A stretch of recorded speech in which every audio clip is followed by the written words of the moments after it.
Bom dia, boa tarde, boa noite.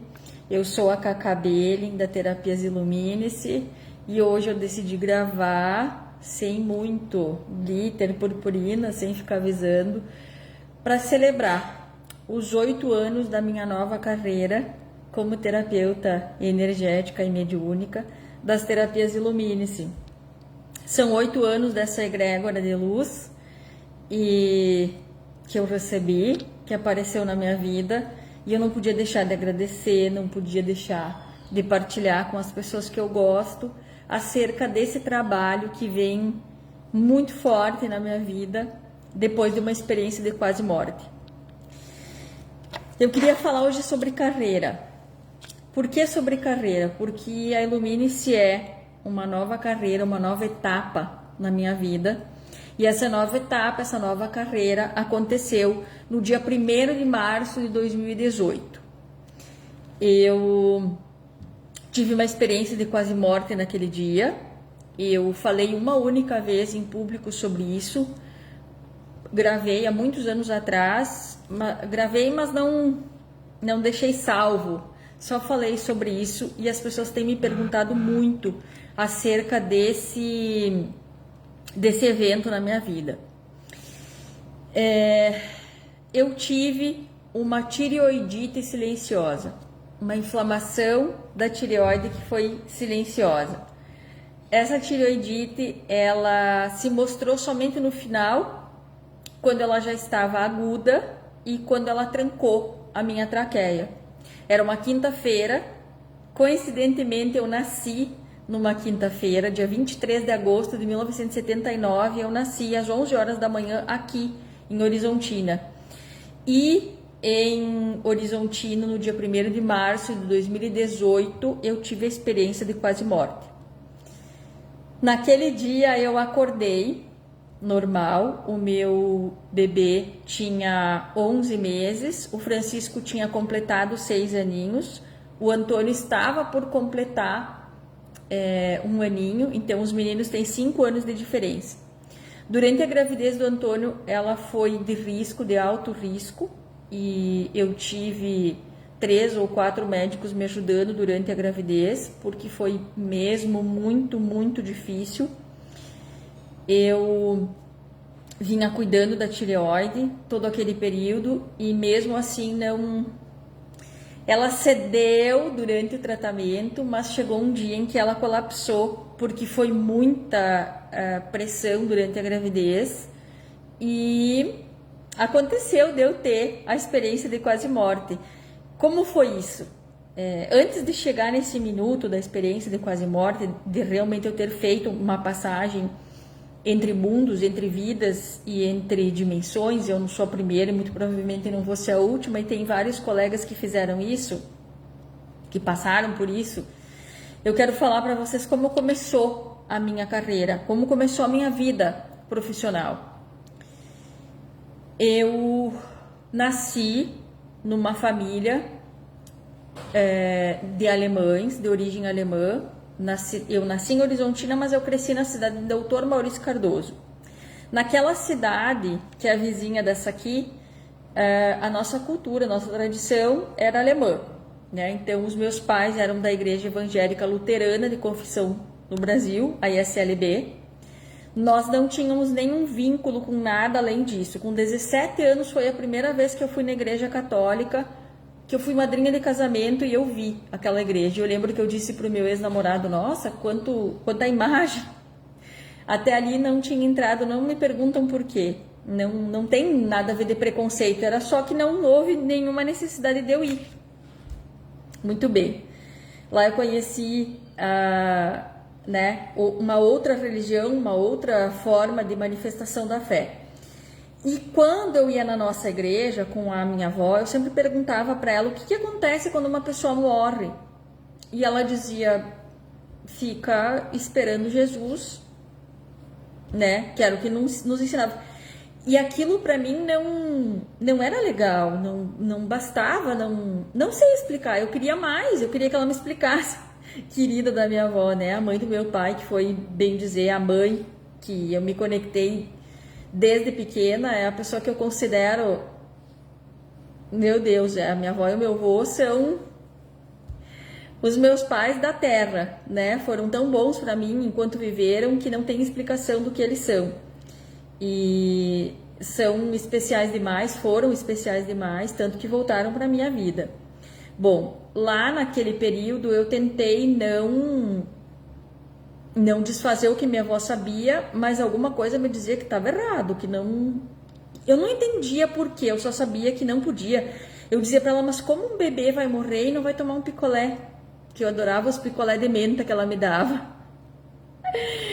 Ela sempre me comprava picolé de menta e eu amava. Eu dizia, como ele não vai comer o picolé de menta? Como ele não vai tomar um sorvete? Como ele não vai ir no parque? Como não vai nada, né? E ela dizia, pois é, bem injusto, né? Mas enfim, a minha avó me ensinou a rezar o Pai Nosso, a minha avó me ensinou a rezar uma oração em alemão, que eu já nem me lembro mais, mas era alguma coisa de proteção. A minha mãe humana me ensinou a rezar o anjinho, né, do protetor aquele. E uma prof minha de colégio, a prof Magali Kretschmann, que Isabela nem vai lembrar, o Santo Anjo Protetor, que foi a primeira vez que eu ouvi falar dessa oração, porque evangélicos não têm ela, e ela entrava, né, na sala de aula para dar as aulas de história e sempre fazia a gente rezar. E eu adorava aquela oração dela, e foi com ela que eu aprendi e rezo até hoje com os meus filhos.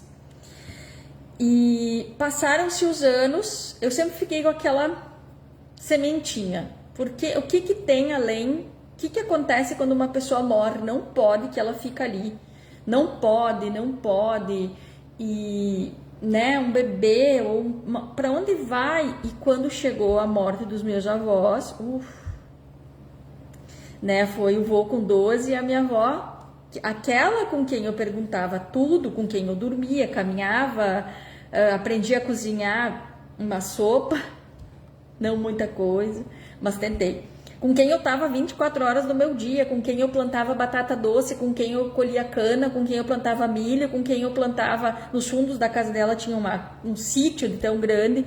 Então ela me ensinava a fazer tudo, onde ela tinha ido. E eu passei muito mal na morte dela. Eu tive crises, eu tive convulsões, eu desmaiava no colégio, eu parava no hospital, ficava 2, 3 dias internada, eletroencefalograma, eletrocardiograma, exames da pressão, tudo. Não tinha nada, não. Aparecia pequenas disfunções no eletroencéfalo, mas claro, então achavam que era epilepsia, não era. Ninguém sabia o que estava acontecendo. Era a minha alma na época que estava entendendo que ela ia fazer a partida e eu não queria que ela fosse. De jeito nenhum. Desculpa. Então eu desmaiava no colégio, meus colegas tinham que me levar de ambulância, ficava mesmo mal, não sabia o que estava acontecendo, meus pais também não sabiam o que estava acontecendo, ninguém sabia o que estava acontecendo. E os meus desmaios, eu não voltava, não era um desmaio de 30 segundos. O primeiro desmaio que eu tive em toda a minha vida, eu tinha 16 anos, foi na segunda isquemia que minha avó teve. E nessa segunda isquemia que ela teve, eu desmaiei. Porque eu tava com ela. Ela começou a dizer assim, Kari, minha família me chamava de Kari. Até os 16 anos, depois o meu irmão me apelidou de Cacá. E ela dizia assim pra mim, esfrega meu braço. E eu esfregava. E ela dizia, esfrega mais forte que não tá passando. E eu tava dando banho nela, ajudando ela, porque ela já tinha tido um primeiro derrame. E ela dizia, esfrega mais forte, e não nada, até que ela teve um derrame violento. Eu já tinha chamado meu pai já tinha chamado o nosso médico, que era o querido Dr. Roberto Deptula, e infelizmente ela foi pro hospital e ela estava desmaiada, estava muito mal, e aquilo me assustou e eu desmaiei, mas durou questão de 30 segundos e ninguém mais sabia o que estava acontecendo. Já estava eu mal, minha avó mal, porque ela era tudo que eu tinha. Tudo que eu tinha era minha avó. E na época o meu irmão.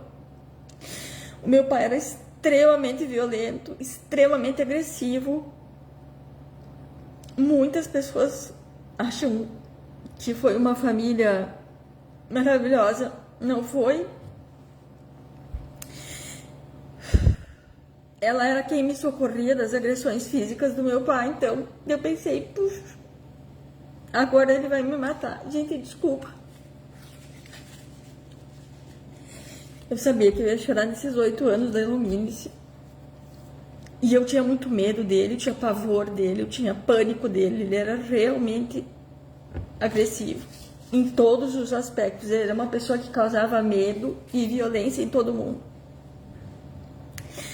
Então a perda dela para mim era, você foi meu escudo, eu não vou ter para onde ir, vou ter que morar com ele, vou ter que ficar vivendo com essa pessoa, né? Que ele era extremamente violento. Não só comigo, né? Mas eu era geralmente o alvo dele.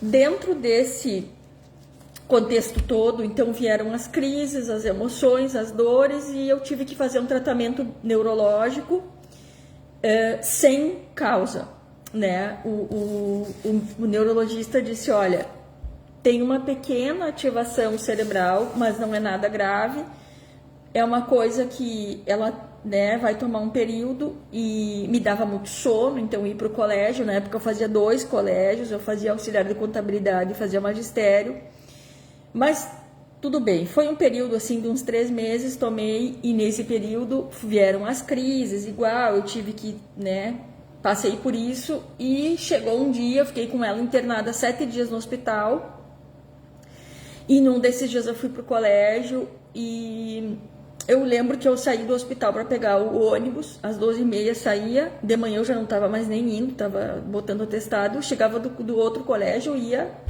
para minha avó. E ela olhou para mim e disse assim, eu disse para ela assim, eu chamava ela em alemão, eu disse, Muta, tu tá bem? Eu vou ir pro colégio, se tu não tá bem eu não vou ir. Ela olhou para mim, pode ir. Mas eu não sabia se aquele pode ir dela era real, ou ela disse, pode ir que vai ficar tudo bem, pode ir que vai ter quem me cuide. Porque meu pai era filho único, né? A minha mãe estava com a mãe dela doente também, tinha acabado de falecer. Olha, foi um ano terrível, foi a minha avó materna doente, faleceu, depois foi minha avó paterna. E aquilo tudo me pegou em cheio, né? E eu saí do hospital e eu pensei, meu Deus, tomara que quando eu volto ela esteja, porque eu já estava acostumando de chegar e cuidar dela, dar banho, daí tinha o jantar, o lanche, era tudo comigo. Eu chegava por volta de 6h30, 6:45, e eu adorava estar com ela. E infelizmente naquela tarde ela fez a passagem. Me ligaram aí, não me lembro quem foi me buscar no colégio, não sei qual das prof foi me buscar, acho que 2 prof, não sei se não foi a Dina Terezinha Juliane com alguém que foi me buscar, não me lembro. Eu sei que eu cheguei na igreja e infelizmente ela estava no caixão e eu tive que me despedir, né? Daquela que então tinha sido até ali o meu escudo, a minha mãe, a minha amiga, a minha protetora, eu tive que entregar. E para quem eu ia perguntar qualquer coisa, né? E eu lembro que eu fiquei muito mal e comecei a falar com ela no caixão. E eu dizia, Muta, levanta, levanta, por favor, levanta, volta pra mim, volta, volta, volta. E acho que eu fiquei muito mal, claro que a pessoa não volta, né? E eu lembro que a prof. Eli Jacobowski fez, na época era reiki, eu não sabia, mas eu sei que ela colocou um negócio no meu peito, assim, e me energizou e me ajudou. E aquilo foi o primeiro contato que eu tive com o mundo das energias. E eu vi que da mão dela saiu uma bola de luz, assim, entrou no meu peito, foi bem no fundo, assim. E ela olhou pra mim e disse assim, nossa, Kari, como tu tem bastante força aqui. E eu tava mal na época, não sei, enfim. Então ela me acalmou, me energizou, e daí, infelizmente, eu tive que tomar calmante, porque fiquei muito mal, e aí não pude vivenciar o luto dentro do próprio velório, mas claro que fiquei, né, em estado mal, e foram meses, assim, tem muita dificuldade para saber que a minha guardiã não tava mais ali, né? Mas foi. E eu falei, um dia eu vou encontrar ela. Um dia eu vou achar onde a minha avó tá.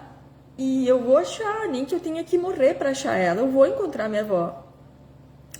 E nesse nem que eu tenha que morrer, obviamente que eu tive uma vontade imensa de morrer, de desaparecer, de ir para junto dela, de qualquer coisa, né? De ir para ela e meu avô.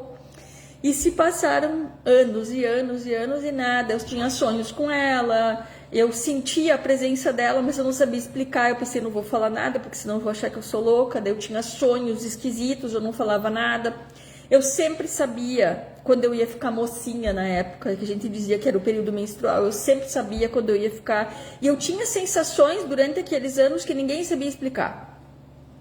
E eu parei de falar, porque eu falei, se eu falar muito, as pessoas vão achar que eu sou louca, né? Que eu tenho algum problema mental. E eu me lembro que minha mãe nos levava em benzedeiras, nos levava em pessoas que tinham esse dom de benzimento, em naturalista. Na época que eu comecei a ter as crises, minha mãe nos levou num padre, me levou num padre, numa senhora vidente, nem sei mais, em tudo que era lugar, e nada, ninguém sabia, ninguém explicava, e olhavam para mim e diziam, não sei o que ela tem, não sei, não dava para ler, não, nada. Passou aquilo tudo, e ninguém podia imaginar que era uma mediunidade convulsionando, que era uma capacidade energética muito grande convulsionando. E durante esse período eu tive uma oportunidade de morar em Londres. No ano de 2001, em 2000 eu fui morar em Londres, fui estudar inglês por ordem da minha mãe. Não foi uma escolha minha, ela decidiu que eu ia para lá, eu fui.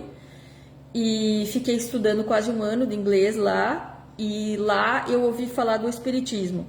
Quando eu voltei, eu tinha a sementinha dentro do meu coração, mas eu confesso para vocês que eu fiquei muito assustada quando a minha amiga, minha colega de aula de Olinda, do Recife, a Linda, ela disse para mim assim, Cacá, eu sou espírita, eu me vi numa vida passada loira, ela disse a palavra galega, e eu fui no centro espírita e lá disseram que a minha vida, que eu era numa vida passada uma loira assim, assim, assim. E eu tive que rir, e eu fiquei olhando para ela assim, eu pensei, ou eu sou louca, ou ela é louca, ou eu tô no mundo errado. Assim, eu não falei nada, mas eu fiquei dentro de mim e pensei, como é que ela consegue saber que ela tinha uma vida passada, se enxergar numa vida passada? Eu pensei, o que é isso? Lá ela abriu a minha cabeça e plantou uma semente. E quando ela plantou essa semente, foi quando eu fiz 21, eu estava entre 21 e 22 anos. Foi a primeira experiência que eu tive com espiritismo. Eu não sabia nem o que era. Mas confesso para vocês que foi bem difícil para mim aceitar, então hoje eu entendo as pessoas que não têm nenhum tipo de contato com as energias. E eu voltei para o Brasil com aquela sementinha. Eu me tornei professora de inglês, eu já tinha o magistério, então com o curso de inglês que eu fiz, aquele me deu a aptidão para poder dar aulas de inglês até o ensino fundamental. Então, até o ensino fundamental eu podia dar aulas e assumir essa área. Eu dei aula particular em Horizontina e Maurício, voltei e no ano de 2003 eu conheci o meu ex-marido, o pai do Francisco, de Burgo, e em 2 meses nós fomos morar juntos. Foi muito rápido, assim, da minha parte foi amor, né, completo. Foi o meu primeiro marido, a primeira pessoa com quem eu me morei junto, que eu tive, né, a minha primeira experiência de casamento. E ele falava alguma coisa sobre a avó dele, que fazia algo parecido, mas era incorporação. Enfim, ficou a minha sementinha da espiritualidade de que existia alguma coisa depois do mundo. E eu, naquela ânsia de encontrar minha avó e meu avô, eu tinha muita necessidade de encontrar minha avó, muita, porque eu tinha sonhos com ela e tinha a sensação dela estar perto de mim. Eu me permiti estudar o espiritismo.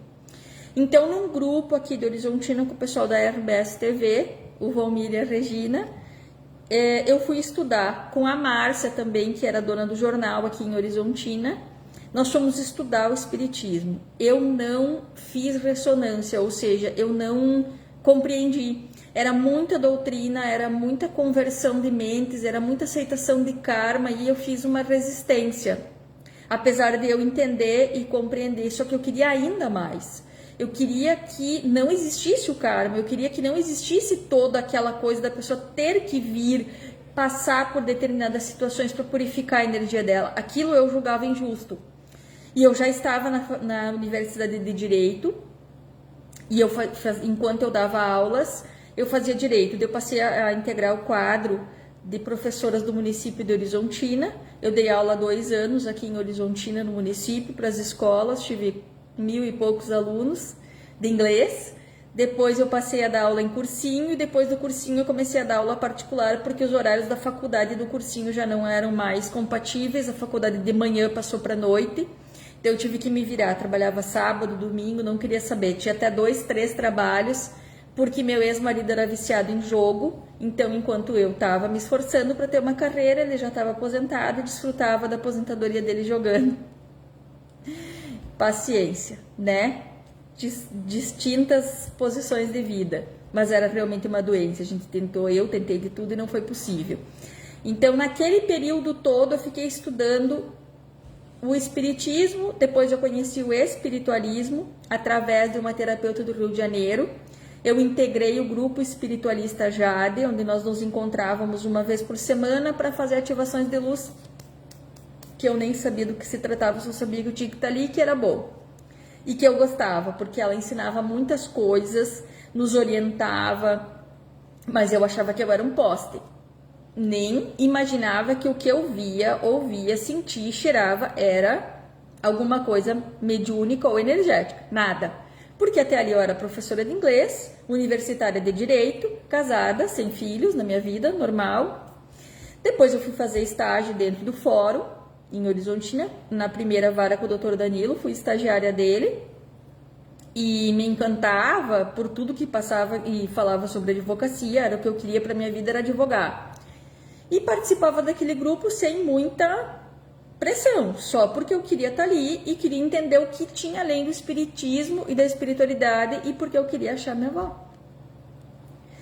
E daí os sonhos que eu tinha com ela eram assim, abertos. Era uma conversa sempre que eu tinha com ela. E outras coisas que eu sonhava e via, outros cheiros que eu sentia, e coisas que eu sonhava com o meu ex-marido, que falava com o meu ex-marido e ele ficava me olhando assim, não sei, nem sei o que tu tá falando.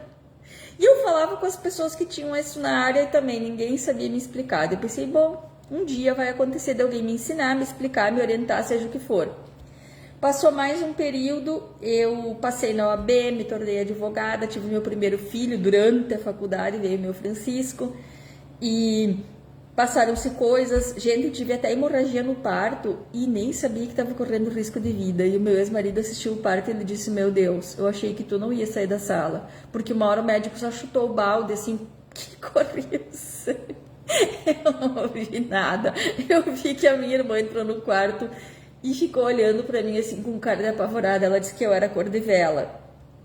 E eu, primeiro, não sabia que tinha tido hemorragia. Segundo, nem sabia que eu podia ter morrido. Eu fiquei tomando um monte de sangue depois do parto. Mas sabe quando tu não dá bola? Eu tava tão feliz de ter o Francisco que eu nem sabia que tinha passado por aquilo. Mas por conta de eu ter tido 5 tromboses, é que aquilo aconteceu. E eu nunca levei essas coisas muito a sério. Nunca levei a sério o risco de morte ou de vida. No quarto eu desmaiei, tive outra hemorragia. Nada eu levava a sério. Acho que eu tinha sofrido tanto na mão do meu pai, mas tanto assim, eu fui tão humilhada, tão atacada, tão, às vezes até batia, né, por nada. 2 vezes eu fiquei desmaiada dos bofetão dele, do monstro que era. Deus me perdoe, tá? Mas assim, eu criei um escudo tão forte, eu me tornei uma mulher tão forte que uma hemorragia não era nada. Perto do monstro que eu tinha crescido, que era aquele pai violento, agressivo, brutamontes, né, que humilhava a gente, fazia a gente se sentir a pior pessoa do planeta. A hemorragia era 0, não representava um risco real. Mas passou tudo, me recuperei, foi difícil, mas deu tudo certo, enfim. E aí eu continuei. Onde tá minha avó? Onde tá minha avó? Vi que minha avó não tinha voltado, que o Francisco não era meu avô, que o Francisco não era minha avó. Mas era uma criança linda, um menino adorável, um bebê encantador. E até os 2 anos e 3 meses o casamento foi se arrastando e aí não deu mais. O meu ex-marido já tinha perdido o 5º carro, eu tinha perdido muito dinheiro. já tinha desfeito todas as opções da gente ter um futuro melhor e eu pedi para ele, por favor, parar de jogar, escolher o jogo ou a nós. Ele escolheu o jogo e foi embora. Nos deixou depois de 11 anos e 3 meses de casamento e a gente não pode obrigar, né? Ele fez a escolha dele e eu aceitei. Dentro desse casamento, eu conheci um senhor chamado Ilvo Lickmeier, que me apresentou a mediunidade, não para mim, a dele, e me explicou algumas coisas sobre pessoas das quais a gente deve se afastar, que trazem verdadeiros buracos negros na nossa vida, e me explicou sobre a magia sombria. Nunca quis acreditar, foi a primeira vez na minha vida que eu tive ouvido falar sobre essa coisa horrível. E aí, o meu ex-marido contou que uma senhora que se dizia mãe de santo tinha se tornado evangélica, se convertido em evangélica e que tinham sido encomendadas várias magias sombrias para a vida dele. Ela não queria que isso acontecesse e devolveu todas as roupas dele que uma pessoa tinha pegado do roupeiro dele para fazer coisas ruins para ele. E ele ficou olhando isso dentro da delegacia de polícia aqui do Horizontina. E ele ficou olhando para ela assim, e ele disse, olha, nem vou te responder. Porque, claro, o Deburgo não acreditava em nada dessas coisas.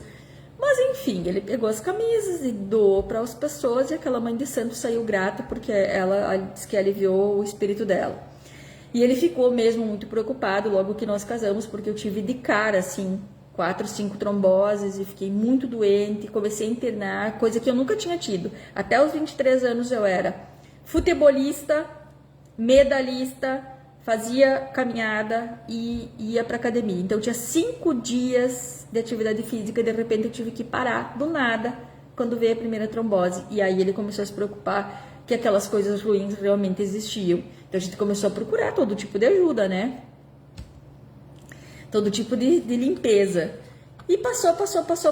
Então veio a separação, tive que me recuperar.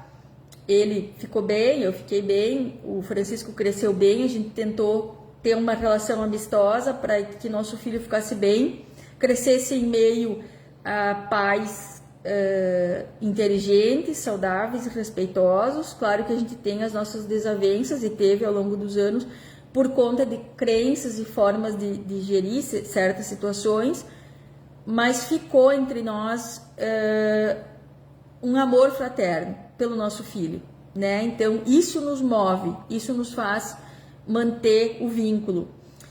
Dentro desse período eu continuei advogando, fiz parte de um escritório aqui do Horizontina do Newton e ele gostava do meu trabalho, eu assumi a parte civil, assumi a parte trabalhista, então eu tive que parar de dar aulas, então a carreira como professora se encerrou e iniciou a carreira de advogada.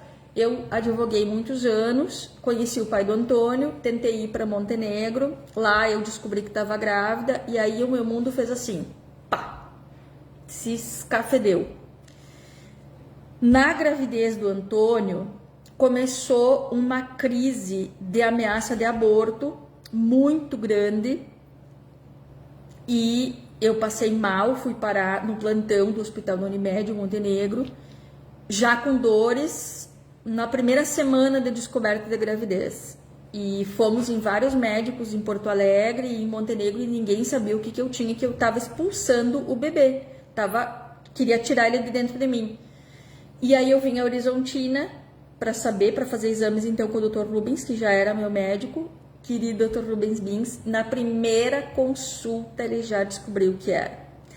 Ele só ligou para um endócrino e disse, ó, ela tá com um problema de tireoide, porque ele apalpou, falou, pediu sintomas e ele disse, é tireoide. Tu tá com hiper ou hipo? Acho que é hiper porque tu tá tentando expulsar o bebê e aí a tireoide, ela domina o campo, ela vai tentar empurrar. E era a minha última chance de dar um baninho pro Fran, que ele tinha pedido tantos anos. E eu queria muito, eu já tinha feito todos os exames, o pai do Antônio tinha concordado, então a gente queria muito ter, eu queria muito ter, e ele também entendeu, porque ele era filho único, e o Fran também queria ter um irmãozinho, então, beleza. Passou, e ele acabou ficando em Montenegro, ele não veio pra cá, essa parte eu não quero falar hoje, tá? Basta que eu assumi a minha gravidez, e fiquei em Horizontina, onde eu tinha os médicos que me assistiam, que era o Dr. André, que era meu médico de anos da perna, o Dr. Rubens, então, que me ajudou em toda a gravidez, e apareceu a doutora Mônica para cuidar da tireoide, que é a doutora Mônica de Castilhos, de 3 de Maio, com a qual eu me trato até hoje. São 10 anos que ela cuida de mim, e hoje tem cuidado dos meus filhos e tá tudo bem. Nesse período todo foi uma gravidez dificílima, não conseguia, do 4º mês pro 5º em diante foi sofá e cama. Daí tive uma úlcera na perna, tive que usar bota de ulna, tive que parar de advogar, se eu podia fazer algumas coisas dentro do sistema, daí eu já não estava mais em escritório nenhum, então eu tinha saído de todos porque tinha adoecido, entrei em licença saúde. Nesse período, o Newton me convidou para fazer parte do escritório dele de novo. Eu não podia, porque eu estava literalmente doente. Tive que cuidar do meu bebê, né, da gestação. Então, fiquei deitada o máximo que eu pude. Não foi fácil, nem financeiramente, nem fisicamente, em nenhum momento. E eu não tinha uma rede de apoio. Sabe quem foi a minha rede de apoio? O meu primeiro marido, o Deburgo. Ele foi a minha rede de apoio. Ele me levava para consultar, querido. Ele me emprestava o carro dele quando eu precisava. Ele cuidava de mim. Às vezes ele ia no mercado. Ele ficava lá em casa, às vezes dormindo com o Francisco para ter certeza que estava tudo bem, porque eu era a mãe do filho dele. Ele viu ali um ser humano e a mãe do filho dele. E foi muito especial. Então, a consideração que eu tenho pelo pai do meu filho é imensa. É enorme. Ele sabe disso e ele cuidou muito de mim. Durante 10 semanas eu tive que usar uma bota de ulna. Parece um gesso na perna, né? Que o doutor André, de novo, querido, salvou minha perna na época. Mas, gente, eu tenho certeza que eu era amparada por uma espiritualidade que eu não via. Porque de todos os riscos de vida que eu tive na época, todas as dificuldades financeiras, vocês nem imaginam o que é enfrentar uma gravidez de risco baseada numa licença minúscula de saúde. E pagar aluguel, tudo, cuidar do Francisco pequeno, foi difícil. Mas eu fui me virando com meus processos, com as minhas coisas, com o lado de lá que de repente vinha e eu não sabia o que era. E aquilo tudo veio vindo, veio acontecendo. E dentro desse período, então, eu tive um casal chamado Renan e Tatiane, das Terapias da Luz, porque eu vi que a saúde humana estava ajudando, mas que tinha mais coisas e que eu precisava de mais ajuda, porque tinham momentos assim em que eu literalmente apagava. E eu lembro que um dia eu liguei para vários telefones e ninguém me atendeu. E o único toquinho de gente de 5 aninhos que estava do meu lado, dentro da minha cama, no meu quarto, era o Francisco. E eu disse, filho, se acontecer qualquer coisa com a mãe, tu pega o telefone e liga pro pai. E diz pro pai chamar o médico para a mãe ir pro hospital. Imagina, com 5 anos. Eu acho que o Francisco escolheu a profissão que ele está escolhendo agora por conta de ver tudo isso. E aí ele disse pra mim, tá bom, mãe. Eu disse, ó, aqui tu aperta. E deixei o meu telefone pra ele ali. E apaguei. E fiquei umas 3 horas apagada. Apagada. E eu nem sabia do que se tratava. Ali foi a primeira queda da tireoide e eu não sabia entender. E daí eu fui de novo consultar, tomei medicamentos, a gente tava tratando muito, só que meu corpo não aguentava mais tanto medicamento por causa do bebê.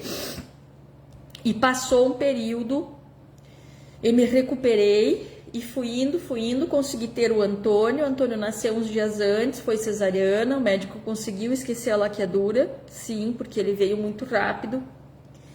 E quando eu vim para casa com o Antônio, eu tinha alguns mal-estar, mas paciência. Aí veio o tormento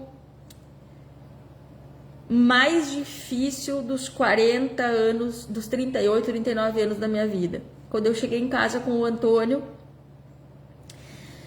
eu comecei a desenvolver, ele ficou 47, eu nem me lembro, a Tata Nádia que lembra, 47 noites sem dormir, eu acho. Que ele dormia de noite, de dia, e de dia eu tinha o Francisco, eu tinha colégio do Fran, eu sei que deu um tumulto ali, que eu fiquei 40 e poucas noites sem dormir, eu tava um cadáver, eu era um zumbi.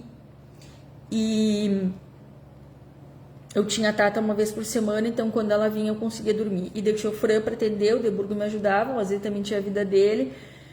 Mas mãe é mãe, né? Tem o uniforme, tem tudo, tem almoço, enfim, para dar, porque também não sabia cozinhar, mas enfim. A Preta Viandas me entregava vianda todo dia na minha casa, querida, não vou esquecer nunca, foram anos que ela me ajudou, né? Ela, o marido dela, me entregava na minha casa, e comida maravilhosa, sempre preocupados que eu não comia carne, ela enviava alguma coisa especial. Depois o Sandro aqui embaixo, todo mundo, né? Eu tentava evitar comer carne, mas enfim, pessoas queridas que fizeram parte daquele período. E aí eu tive depressão pós-parto. Eu sentei na frente do Ortiz e disse: Ortiz, está acontecendo isso, isso e isso. O médico que me atendia o Antônio, e ele disse: relaxa, Cacá, vou te medicar e vai ficar tudo bem. E aí você comeu leite.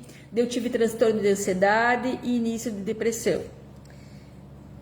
Do momento em que eu trouxe o Antônio para casa até o dia da minha experiência, da minha experiência de quase morte, eu conheci depressão, transtorno de ansiedade, depressão pós-parto e assédio espiritual, que até ali eu não conhecia. Eu lembro que o Antônio tinha 8 meses, eu me ajoelhei do lado do berço dele e tinha pedido auxílio para o Templo Espírita Tupiara, com quem eu me trato há 23 anos, por aí, 20 e poucos anos, que eu faço religiosamente 3 vezes por ano atendimento espiritual, que é do Dr. Bezerra de Menezes.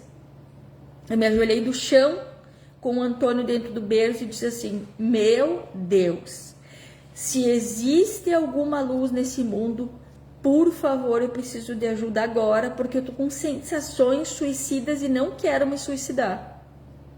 Eu tô com intenções de coisas que não são minhas, porque eu nunca tive essa intenção, a não ser para achar minha avó. E não tô legal. Tem alguma coisa errada. E eu vi entrando aquele grupo, porque por um acaso eu tinha atendimento do Grupo Espírita Tupiara. E eles entraram no meu quarto de forma espiritual. E eu olhei para aquele grupo de pessoas assim, eu disse assim: não sei o que vocês vão fazer, mas hoje eu preciso de socorro. Deitei na cama, o Antônio dormiu e eu apaguei e acordei no outro dia. Parecia que tinham tirado de mim assim um exército de sombrios. E daí eu comecei a passar por benzimentos de uma senhora aqui do interior de Horizontina, que eu não sei para que lado, se é Bela Vista, Boa Vista, a Dona Eli. Ela me benzia, eu comecei a aceitar as apometrias do Renan e da Tatiane, que foi a apometria que me tirou do buraco naquela época. Esses colegas que me ajudaram, que me adotaram durante a gravidez e me ajudaram. Então eles faziam apometria semanalmente para ir tirando aquele peso. Só que eu não sabia que o que estava acontecendo era uma mudança de vida, de saída da advogada, da professora, da mãe, para entrar para um mundo que eu nem sabia que existia. Eu não sabia que era uma resistência das sombras para que eu despertasse. Eu não sabia que aquilo estava acontecendo e nem sabia quem eu era nem de onde eu vinha. Quando eu estava achando que tudo tinha se estabilizado, que eu me recuperei do transtorno de ansiedade, que eu entrei em grupos para aprender a dar comandos cerebrais, porque eu não podia medicar porque estava amamentando, não muito, mas estava. Quando o Ortiz me disse: toma aquelas cachaçinhas, e eu disse: que cachaçinha? E ele: aqueles floral lá, e eu: tá, e ele me prescreveu, e eu comprei e comecei a tomar. Rescue, do bar, era o nome do floral. Também me ajudou. E daí foi indo, fui me recuperando. Eu tomei um tal de um bup que me fez mal, me deixou balofa, inchada. Eu não quis mais e também não queria me ficar viciada em medicamento. Daí que eu soube que era para quem parava de fumar, mas tomei só uma caixa. E daí aquele pro leite também não me fazia bem. E daí parei com tudo, disse: chega. E daí eu entrei num grupo de saúde mental para mim sair do transtorno de ansiedade. O início da depressão já estava bem, a depressão pós-parto estava tentando controlar, né? Porque eu estava tentando aceitar que o Antônio, olha o que minha tireoide fez, estava tentando me botar que o Antônio tinha destruído o meu corpo, que o Antônio me deixou doente, que o Antônio me causou uma úlcera na perna. Tava aquela briga. E também aí o hipertireoidismo causa uma falsa depressão. Depois tudo a gente ficou sabendo, né? Tudo estudando. Foi indo, foi indo, foi indo.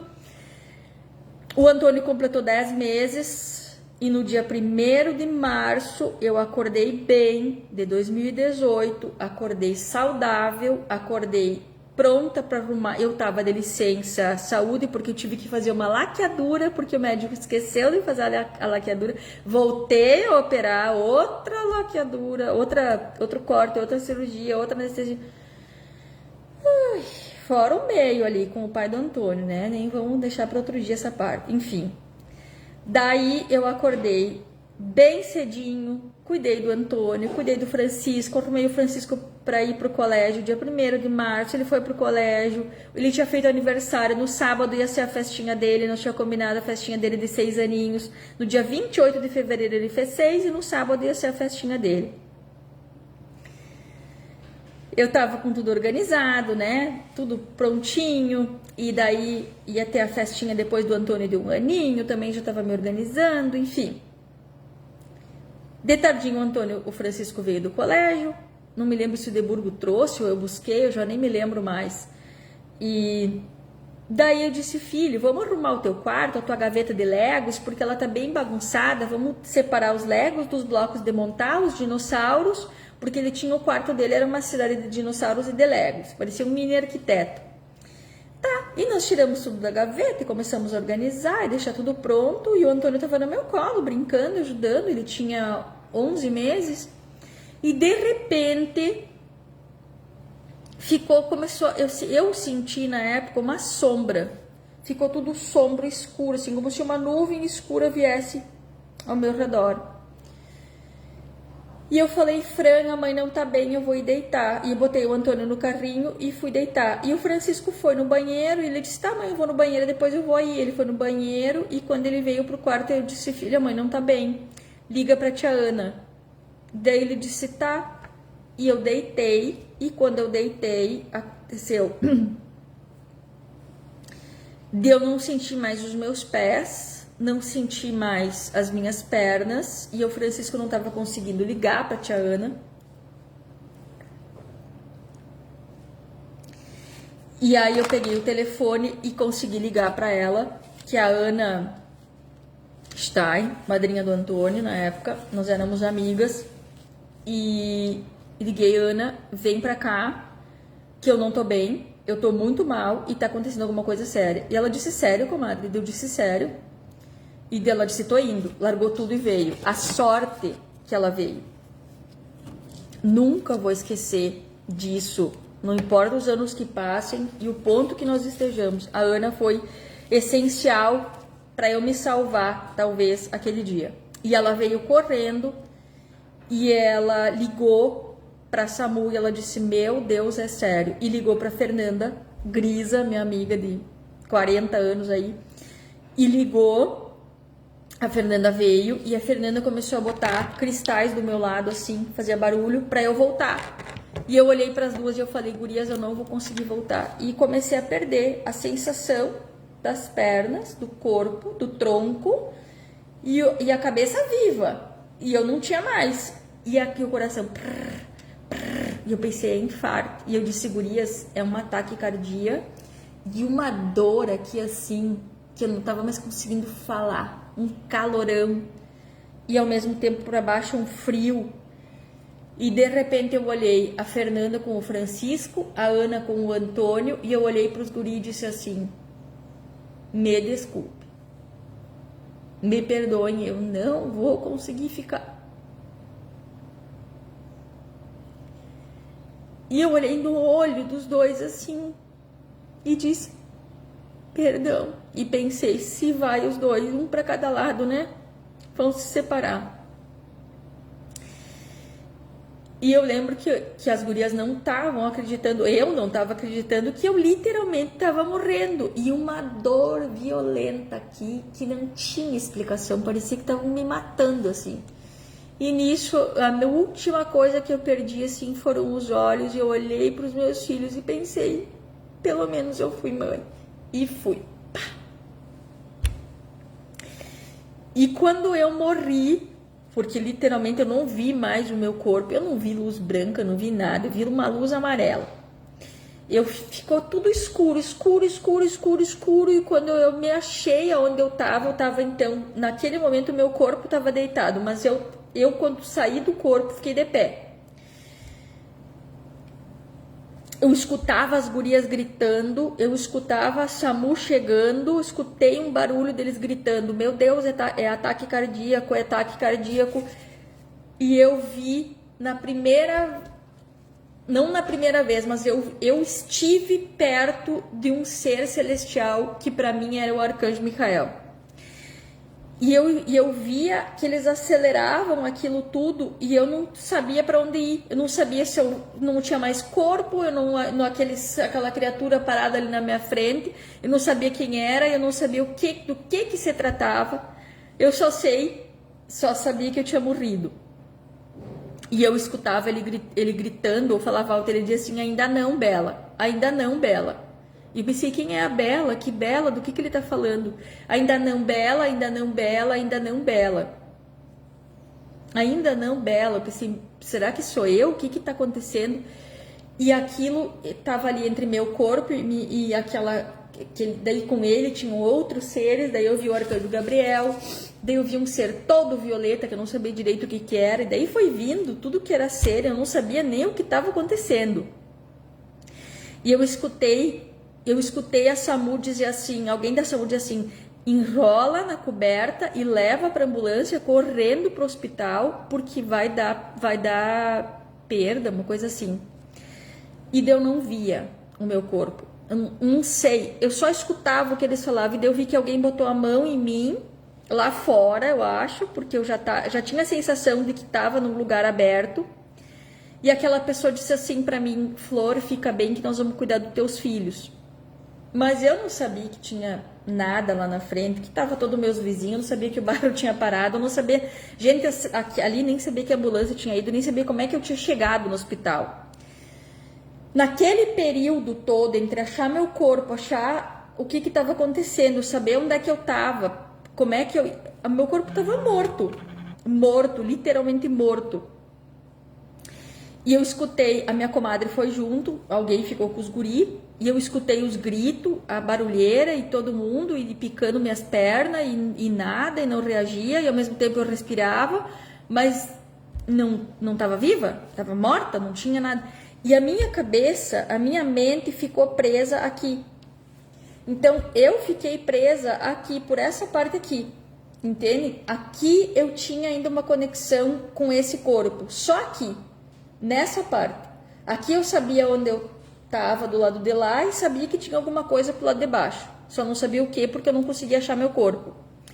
E elas falavam em soluterapia, em depressão, em ataque cardíaco, em infarte, em AVC, em não sei o que, e para onde vamos para UTI, vamos não sei para onde, e os sinais vitais normais, o coração estava bastante acelerado, mas ninguém, gente, era uma loucura. 4 horas depois que eu fui achar meu corpo de volta. Naquele período, se passaram 4 horas, para mim parecia que tinha passado assim, tipo meia hora. Daí eu achei o meu corpo. De pé, eu fiz a passagem para deitar pela cabeça. Não me pedem por quê, gente. Não me pedem nada. Eu escutava, mas eu falava e ninguém me escutava. Eu dizia, eu não tenho problema de sono, eu não infartei, eu não tive um AVC, eu não tive isquemia. Eu tive um ataque de tireoide. A tireoide fechou minha traqueia. Eu perdi a respiração, eu não achei mais meu corpo. A tireoide me cuspiu fora. E ninguém me escutava. E daí eu vi que aquela mão daquele ser de amarelo e azul, que era o Arcanjo Micael, fazia assim, volta Bela. E eu baixei e comecei a baixar. E comecei a baixar, e comecei a baixar, e comecei a achar meu corpo, e daí eu achei os meus olhos, daí eu abri os olhos, mas ainda na dúvida de que se eu tinha morrido ou se eu estava viva, porque eu não sabia se era real ou mentira. E eu pensei, será que tem um hospital espírita que eu tanto tinha ouvido falar naquele período que eu estudei o espiritismo? naquele período que eu entendi sobre espiritualidade com aquele grupo Jade do Rio de Janeiro. Eu pensei, será que eu tô na Terra? Será que... Daí eu olhei umas rachaduras na parede. Daí eu pensei, não, mas não deve ter rachadura no plano espiritual. Acho que eu achei o corpo. E comecei a voltar e desci e achei cada parte do meu corpo que estava morto, gelado, que não tinha vida. E eu tenho testemunhas, tá bom? Eu achei o meu corpo e comecei a introduzir de volta. Então voltou, comecei a sentir os olhos, a boca, os ouvidos aqui. E daí eu comecei a sentir as mãos, como se eu tivesse toda anestesiada, assim. Sabe quando tu volta da anestesia que parece que teu corpo tá tudo lá esquisito? Assim. Só que as pernas eu não conseguia mover, parecia paralítica. Daí eu pegava as mãos e mexia as pernas para eu poder me sentar, porque não tinha vida ainda nas pernas, e comecei a dizer para a médica que estava me atendendo: você vai fazer isso, esse exame, esse atendimento. E a médica me olhando assim: faz sentido, faz sentido, faz sentido. E tudo que eu fiz, tudo que eu falei era o que tinha. Eu tive que internar, daí eu fiquei internada da quinta até a segunda de manhã. Daí o médico explicou que eu tinha tido uma transcendência, uma experiência de quase morte, que tinha sido um problema na tireoide. Daí eu fiz eco, daí eu fiz exame de sangue, daí aquilo tava lá no forro, tava, gente, completamente fora de um padrão normal, humano, até para um doente. Desse tamanho, inchada, aqui assim, eu respirava assim... E comia só mingau, não conseguia comer nada sólido. Daí eu recebi a alta na segunda-feira, e daí na segunda de noite eu tive febre, na terça eu fui para endócrino. Quando ela olhou os exames, ela só escreveu assim, ó, 27 dias de internação, 27 dias de internação, sem previsão de alta. Regime fechado, sem visita, sem nada, falar zero. Nada de ocupar a tireoide. Ligou para o Hospital do Horizonte, ela tinha, eu tô mandando meu paciente de volta agora. Ela escolheu internar aí, ela não quer internar em 3 de maio. Sem visita. Só 10 minutos por dia os filhos, e olhe lá. Tá aqui a prescrição, tá aqui. Meu Deus, e eu voltei com o meu carro e olhei para aquela internação e ela disse: Karina, é aguda, é grave. E se você não melhorar, nós vamos te internar em Passo Fundo. E se não melhorar ainda, nós vamos te induzir a coma, porque a tua infecção passou pro sangue. E eu fiquei olhando, eu tinha febre. Gente, febre, eu queimava, o meu corpo queimava. E ao mesmo tempo que o corpo queimava a cabeça. Porque eu comecei a ver cor, energia, criaturas que eu não sabia de onde é que eram, aparecendo na minha frente. Eu pensei, além de ter morrido, eu fiquei louca, tô doente, vou morrer. Já me escapei da experiência de quase morte. Daí claro que os meus filhos vieram no hospital para ver que a mãe tava bem. Todo mundo foi os guri para um lado, e todo mundo se organizando e assumindo os meninos, porque então tinha que internar, aquela coisa louca. Eu lembro que quando eu sentei no hospital, assim, eu olhei para fora e falei: daqui eu vou sair viva, daqui eu vou sair bem. E aí a outra parte eu vou contar no dia 25, quarta-feira. Acho que tem alguma coisa marcada, não sei se é 25, por aí. Eu tenho algo marcado, porque agora eu já tô 1 hora falando e eu preciso parar para levar meu filho pro colégio. Tá bom? Gente, muito obrigada por estarem comigo. A segunda parte da experiência de quase morte, quando nasceu a Ilumine-se, a carreira de apômetra, de terapeuta energética e mediúnica, eu vou contar. Se der tempo eu conto hoje, se não der tempo eu conto daqui uns dias, tá? Se der tempo eu conto mesmo hoje, porque já que eu tô no espírito, né? É as equipes aqui falando que tem que dar tempo. Vamos fazer a parte 2 então depois. Vou ver o que eu tenho na agenda para ir descontrolando, desmarcando e arrumando. E agradeço a vocês que estavam assistindo. Depois eu vou subir lá no YouTube esse vídeo. Vou tentar fazer a parte 2, mas agora eu tenho que levar o Antônio no colégio. Até mais. Gratidão. Tchau, tchau.